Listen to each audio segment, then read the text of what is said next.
and do something silly. Okay, so you can dance, okay, like this, and that's it. Okay, so you embarrass yourself, and nothing I do from now on can be more embarrassing than what I did right now. So I'm free to talk about serious stuff now. Okay, I'm ready. We still have 2 minutes, so maybe we could dance a bit more. I can use those 2 minutes for a better purpose. Okay. So, oops. You have already met Vasily, and he will be talking about extracting the UI from activity in the model view X approach. Yeah. Give him a warm welcome. Thank you.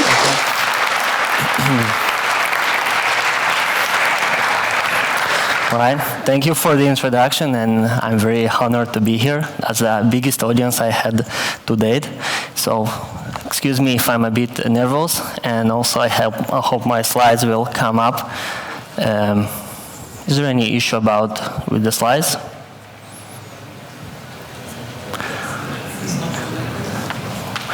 It was on like a minute before. Okay, I'm sorry. I have some technical issue. Good that you started earlier. Oh.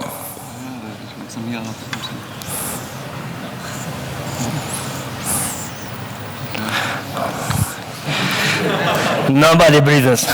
Okay. So, I came here to actually try and convince you to extract all of your UI logic outside of activities and fragments. But to do that, I would like to tell you first about my own experience as an Android developer. Yep. Good. So, when I decided to become Android developer, I bought a book. Okay, I will need to stand here. That taught me basically what professional software developer needs to know. And then I read lots of the official documentation. And also, our community is great at producing high-quality blog content. So I read all that, and therefore, after several months, I looked at complete spaghetti code. Okay? So my fragments and my activities were like 500 plus lines of code long, and some of them got to 1,000 already. And at the point where my first fragment got to 1,000 lines of code, I thought, well, there must be a better way. No way that's the best I can get. So I went on and Googled for Android application architecture. That's what I found. So we have Linux kernel, and then we have native libraries, and then we have application frameworks, and on top sits your application. Yeah, great. Really helpful. All right. So first page of Google results wasn't that helpful for me, so I kept looking for more content, and luckily I found some. However, before I tell you what I did find then, we need to talk about MVX architectural patterns. So what do I mean when I say MVX? Well, MVX is a family of architectural patterns for GUI-based frameworks. Several things to note here. First of all, it's a family. So we will be speaking about several different architectural patterns which nonetheless have something in common. Second, it's architectural pattern. It's not an architecture. Architecture is application specific. Usually you can't reuse your architecture. However, architectural patterns are higher level patterns that you can reuse in different applications. And the last part is GUI. So you need to have user interface in order to use one of the MVX patterns. And the main building blocks of any MVX pattern are basically model. So model contains states or business logic or data structures. Yeah, it's not really defined very well.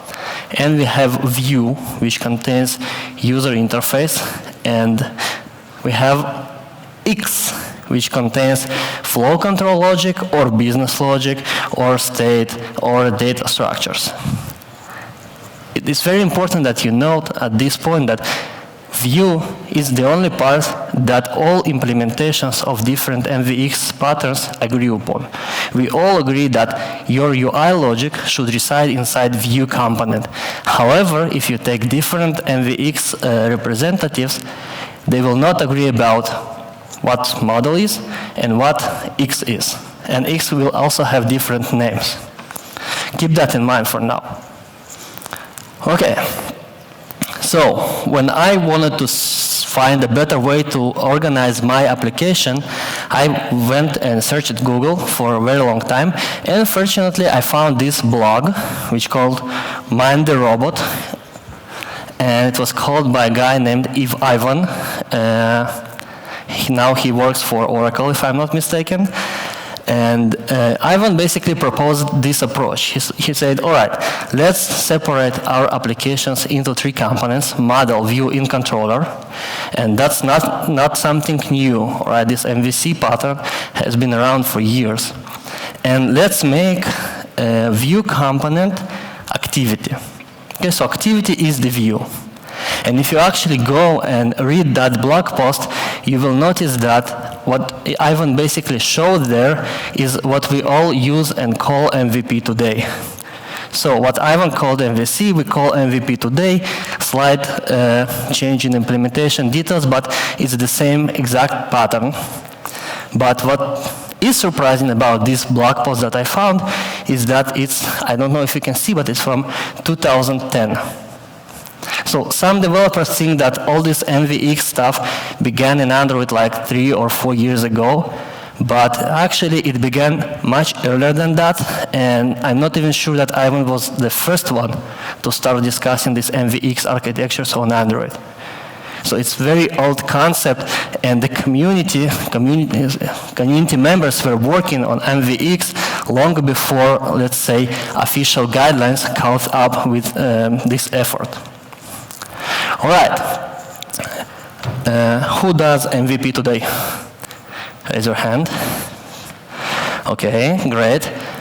And I use this approach that Ivan advocated for a short time, and it was a tremendous improvement. Like all of you probably know who use MVP, you can have your UI logic outside, you have your controller or your presenter, which contains your flow control and business logic, and your model, which contains either business logic or state. Very good, and it's much better than what we have, like officially recommended guidelines were back at the time. However, it wasn't good enough for me still. It felt clumsy, so I kept searching. And then I found this series of posts by someone named Joshua Muscleweasel, and I'm probably doing some disservice to his last name by mispronouncing it, but let's keep it that way. So Josh wrote a series of blog posts. He based his blog post on the one that we saw earlier by Ivan from 2010. So he found Ivan's work and kind of built on top of that and expanded his one single blog post into a series of 9 different blog posts. So that was very detailed description of MVC implementation on Android.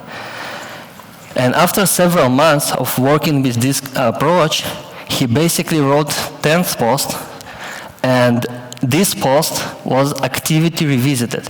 So what Josh found out working with this approach is that there is something about activity which was not optimal with the standard MVC that he used before. And I will not overestimate the impact of what Josh found out, because I do think that this realization of his is probably the biggest breakthrough in architectural and design thinking for developing of Android applications.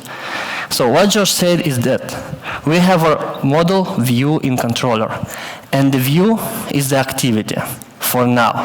However, if you switch If you change your mind and you look at it from a different perspective, then it makes much more sense to have activity as the controller.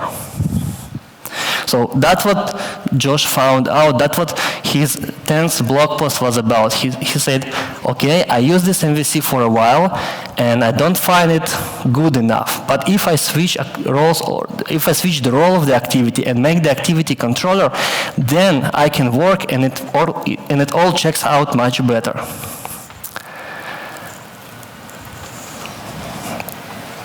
Okay. And to understand why it all checks out much better if you use activity as a controller in this pattern, we need to discuss what really the advantage of any MVX. Okay, who uses any kind of MVX? MVP, MVC, MVI, MVVM? Wow, well, that will be probably around 50% of the audience, or maybe even more. So what's the best advantage of any MVX? It's not a rhetorical question, I ask you. Anyway, shout, what? Testing, all right. That's the first answer that I always get, testing. However, I do not agree with that completely. Please raise your hand if you use MVC and also do unit testing. Any MVX and also do unit testing. Well, that's a lot of hands, very good, but it's still less than 50% that we had before. So some of you use MVX and don't do unit testing. Are you wasting your time? I don't think so. I think that testing is a byproduct. It's an advantage of MVX. However, it is derived from another advantage which is much bigger than easier unit testing. And what I find to be the best advantage of any MVX is decoupling of the UI logic. And to explain why I think it's the best advantage of any MVX, I need to actually define what UI logic means. So, for me, UI logic is the logic that actually draws the UI of the application. So that's the logic which is responsible for the layout of the elements that the user sees and can interact with on the screen. And also captures user inputs and propagates them into the application. So UI logic does not handle user input, but it is responsible for capturing the user input and propagating it inside your application where it will be handled by other kinds of logic. So that's what I mean by UI logic. And if we go back to one of the first slides, when we saw the definition of model view X something, recall that view is really the only component that all implementations of MVX agree upon. So you can have very different interpretations of what model means. And you can have vastly different interpretations of what X stands for. However, all implementations agree that view should contain this UI logic, should encapsulate and hide the details of UI logic from the rest of the application. Therefore, I can even say that once you extract UI logic inside your application into a standalone component, you decouple your UI logic from the rest of the application, you already fall into some MVX. You can always find M and you can always find X whenever you have your UI logic decoupled. And that's really the best advantage of any MVX approach. If you can achieve that, then the MVX will be beneficial for you. Why? Why is that? Why UI logic should be decoupled? Why not other logic? Maybe it's the model that is biggest advantage to decouple. No, I think it's UI logic, and it is related to the fact that UI logic has very different characteristics from the rest of the application's logic. First of all, UI logic has the best requirements in the project. On most projects, you have very partial requirements for the application, depending on the scale of the project, depending on the tools that you use, depending on the process that you use. You will have from zero documentation to, let's say, 50% documentation for the rest of the application. However, UI logic will probably always be defined very precisely because you cannot implement it otherwise. So you will always have these UI mockups that designers produce that you build your application upon. Second, usually UI logic will have much higher rate of change. So sometimes I worked on a greenfield projects that had 2 or even 3 iterations over UI, had different UI, even before the first user interacted with the application. And it's not slowing down when the project becomes more mature, because when the project becomes mature, companies usually want to do A/B testing, and they usually want to do some kind of maybe rebranding and stuff, and optimize, for example, positions, colors, etc. of UI elements. UI logic is very unreadable. Okay, it's verbose, it's hacky, it's messy, it's a pile of poo. You can think about it a different way. From all other kinds of logic, you will usually be able to reverse engineer the requirements. So you read the definition, so you read the declaration of some class, and you can, if it was written properly, you will usually be able to infer what this class does. However, if I give you a bunch of UI logic, even if it's written very cleanly, you will not be able to reverse engineer the layout of the UI. And tools like layout inspector and automatic stuff can help. However, they do not capture all the details of the UI, like animations and stuff. So UI logic is unreadable. It's kind of one-way street. You write UI logic based on the requirements, but you will not be able to reverse engineer the requirements in most cases. And UI logic is the easiest to test manually, because you just put your application up and you can interact with the screen, and you can ensure that UI logic behaves according to the specification. And it's hardest to test automatically. Okay, so it will be very hard to really cover UI logic with tests. And I'm not talking about Espresso. Espresso is kind of low-hanging fruit. You can ensure that, for example, you have this button on the screen, and when the user clicks the button, the event that user clicked button is being passed into the application. But just try to imagine how would you write Espresso tests to, for example, verify the colors, the shapes, the relative positions of the elements on the screen, the animations, how animations look, the duration of the animations. All of this stuff is usually best left for the human eye, for the manual testing. So these are the characteristics of UI logic that are really different from the rest of the application. Therefore, usually UI logic is the best candidate for being decoupled from the rest of the application. And if you have it coupled to some other part, then you will usually have a mess on your hands. Okay, said all that. Why not encapsulate and decouple UI logic while it resides inside activity? I will try to explain the problem with a specific example. Let's say that you have your UI requirements in the form of InVision or maybe Zeppelin or PDF, whatever, and you want it to be decoupled. And by definition, decoupled means that UI logic, that something that is decoupled can be developed completely independently of the rest of the application. That's what decoupled means. If you can develop it independently, it's decoupled. If you need to know about other stuff, there is coupling. So if you combine those two things, your UI logic, basically the UI of your application, becomes the first candidate for being outsourced if you need to. For example, you might run late on a project and you want to get some help in, or you have a hard time hiring when you're located. So you would like to have some offshore developers help you with your project. So you will combine these two things and give that to some freelancer. And the freelancer will do a good job and produce for you this MyActivity class, which encapsulates the UI that you wanted to have. And you can even assume that you gave the freelancer this interface, MyView so the freelancer actually implemented what you wanted to, and assume that he did an outstanding job. That's the best developer on the planet. You get a clean code, you get detailed requirements, everything is very good. So the question now is, would you take this activity as it is now and simply integrate it into your project? Who will do that? Great. Who will not do that? Who is afraid to raise his hand? Okay.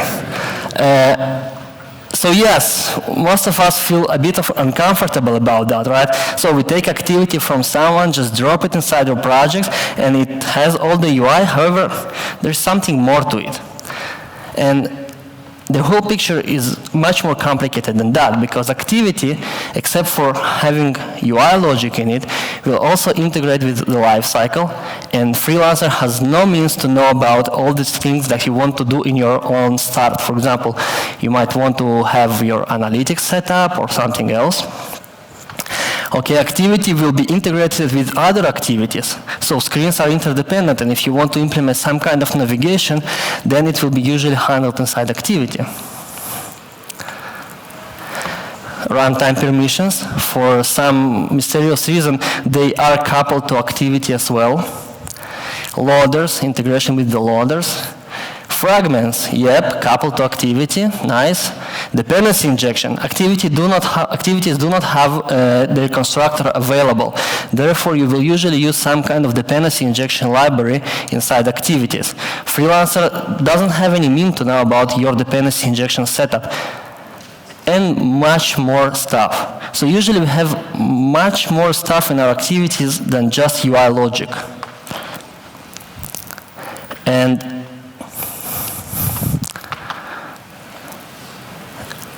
activities are God classes. Okay? So this concept of God object that does too much and knows too much about the system, that's what activity is. Activity's public API contains more than 100 methods. And the immediate implication of that is that if you put UI logic inside your activity, even if you do that very carefully, and even if you delegate all other responsibilities to other objects, it will be coupled to other responsibilities. It will not be fully decoupled. And that's really hard to change a mind and see it like that. However, if you iterate over this idea a bit in your head, it will eventually sound very natural, because we do know that from our everyday development experience. However, we are very accustomed to think about activity as UI container.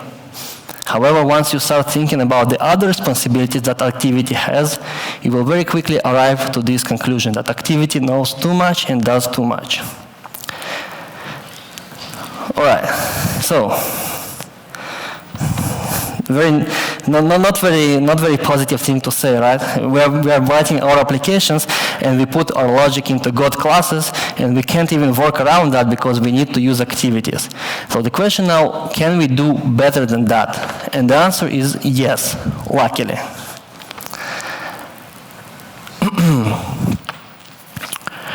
We can actually extract all the UI logic from the activity and make it truly decoupled from the rest of the activity's responsibilities. And it's actually not that hard. So that's what we start with. We have our activity that implements this interface, and UI logic resides inside. That's what you probably have if you use MVP approach. First of all, activity will not implement this interface anymore. There will be another standalone class, completely new Java class, that will implement this interface. Then we take all the UI logic and simply move it to this new standalone class. And then we can make activity, instead of implementing this interface, we can make it depend on this interface and contain an instance of this class and reference and delegate all the UI responsibilities to it. And once we do that, once we extract all the UI logic from the activity, we will clearly see that activity is the controller, or X, whatever you want to call it. So what's the common denominator between all activities? Between Hello World project and the most complex project you've been working on, Like, what are the responsibilities that will be common to both of them? That's not a rhetoric question either. So what is the responsibility that is common to all activities? The simplest project. Layout inflation.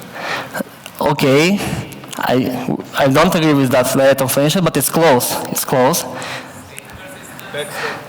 No, on create, right?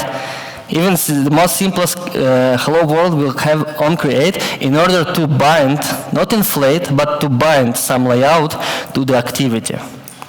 So all activities will need to handle life cycle, however simple they are or however complex they are.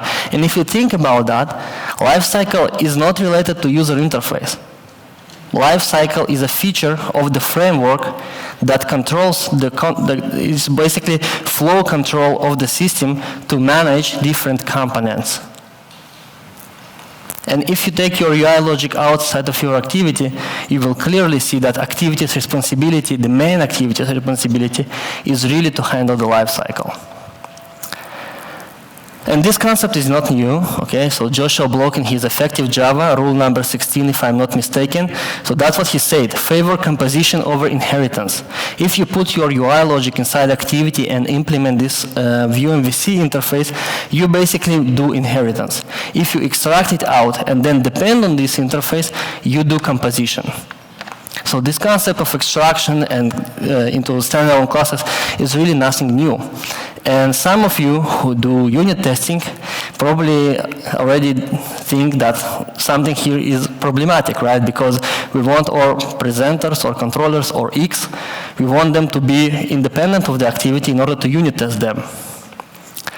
And the thing is that when I talk to people, I think there's some misconception. Model view X, or whatever you call it, does not prescribe to have one single class for each component. These are not classes. These are components. So there is really no problem with making your controller composite as well. So you can always extract this extra class to make your code more testable.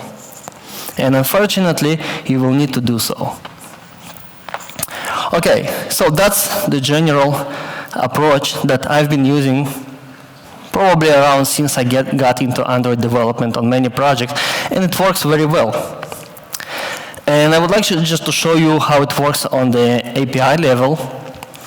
You will have this kind of my view MVC interface, and it will have this bind products. Okay, so that's, you bind some data structure to this view, and the external clients do not know what this class will do with these data structures.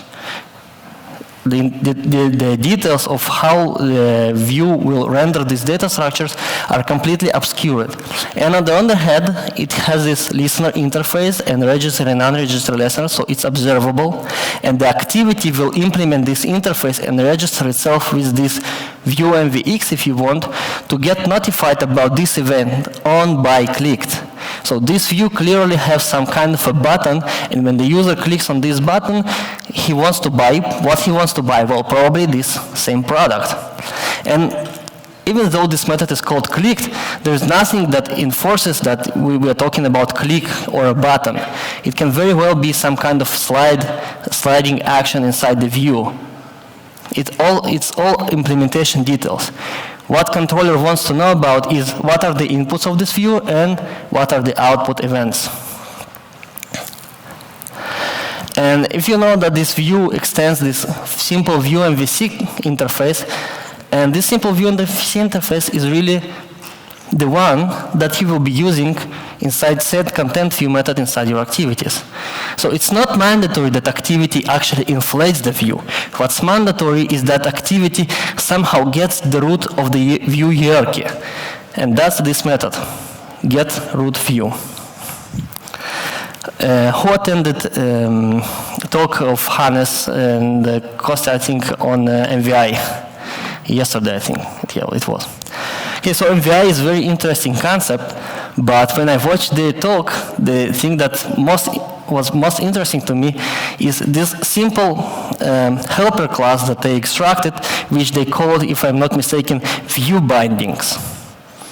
So they kind of extracted it to make it unit testable and stuff. I did not really realize, understand why. However, if you see this presentation now, you will clearly understand that they are on the path to this approach. If they will continue to iterate over that approach, they will come to this realization that they need this level of abstraction, which is basically encapsulate all the UI-related details. Okay, so what are the advantages? Because let's be pragmatic. I don't want to write any code at all if I don't have clear advantages for me. Okay, so first of all, that's your way to actually decoupling the UI. You can take this UI and you can outsource its development.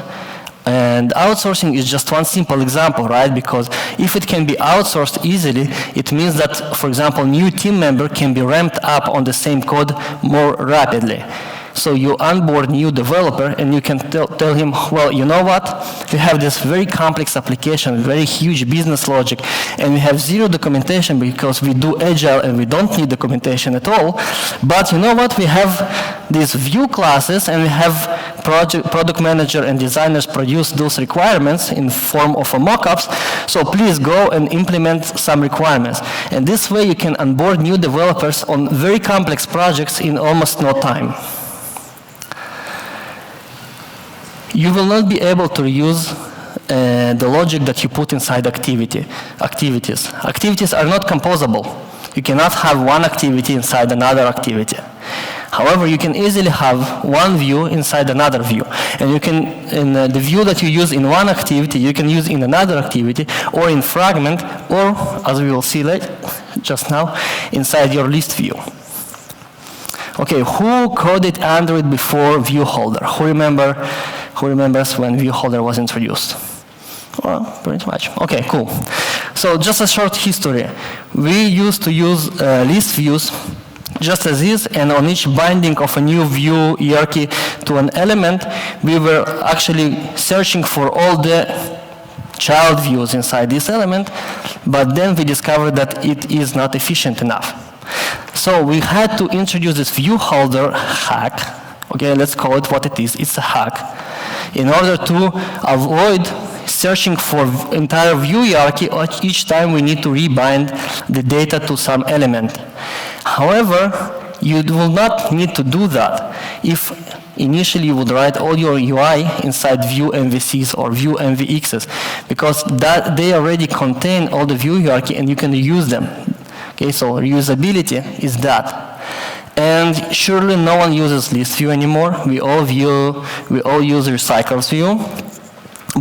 And you got this hack of view holder built into this API, so you cannot get rid of it anymore, unfortunately. But you can make the implementation of recycles view more natural and cleaner. So you can still use, view MVCs for each individual element inside the recycler view. And what it gives you is the same level of abstraction on all stages of your application. So you have view MVC for your entire UI, and you have view MVC for each individual component, and you will have view MVCs for each individual component inside your list view or recycler view.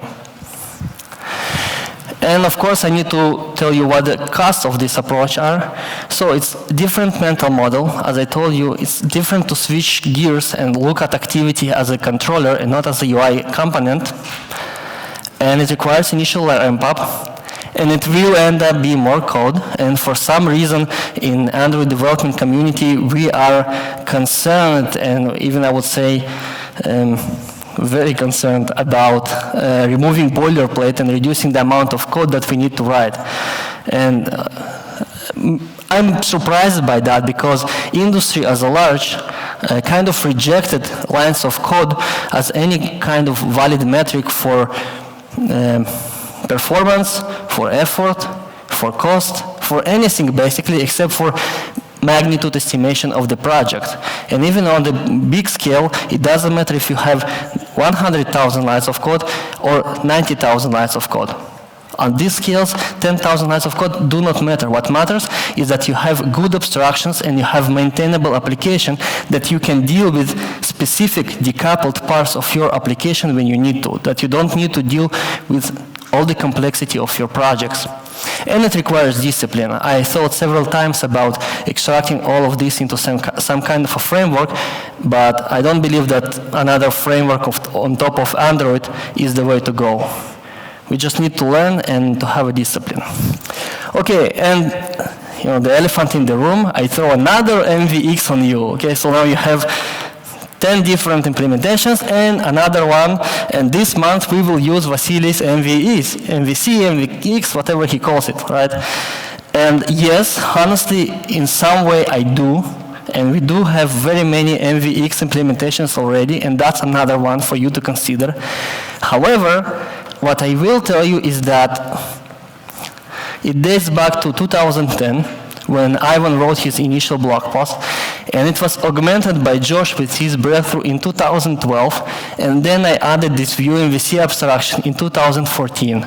So it's the most mature, the most time-tested, and the most battle-tested architectural pattern for developing on Android applications today. And it didn't stop there, okay? So this guy, Nitin, he kind of reiterated my ideas and wrote this blog post. So if you go and look for Android MVP, that will be one of your first results, search results in Google. And basically that's the same approach. And you will say, well, what MVC, MVP, MVX, how do you call that? Give it a name. No, I don't want to give it a name. I think that all these names are generally bad, and it doesn't matter how you call that. What I find is that sometimes people will talk about MVP and will actually talk about two different implementations. Or they will argue heatedly about MVP is better than MVVM or something, and then you write it down, and then you will discover that they actually talked about the same thing. So nothing of this is defined, and it goes back to one of the first slides, that neither model nor X are defined. So you can always have your MV, and there are some letters of alphabet that are free for you to use, or you can use two letters. So we have already seen MVPC and MVCVM. You can also augment that with something else. And really, I kind of quit this bike shading. I prefer to just call it MVX at this stage. Okay, so to summarize, extracting UI logic is the only way to make it really decoupled. And this MVX view is the natural abstraction for Android.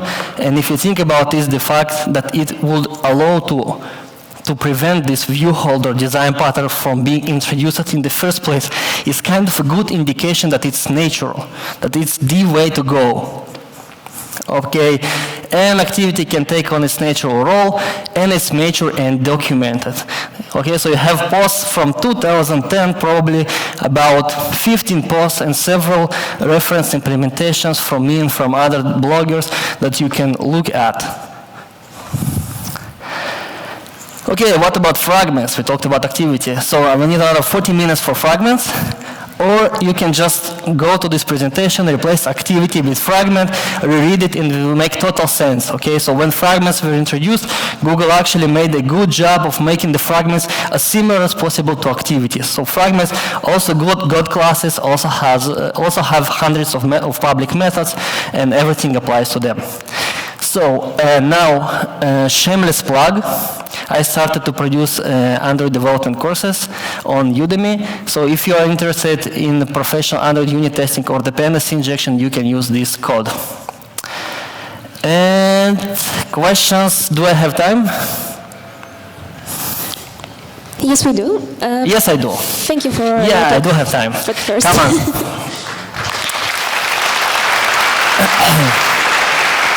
Thank you.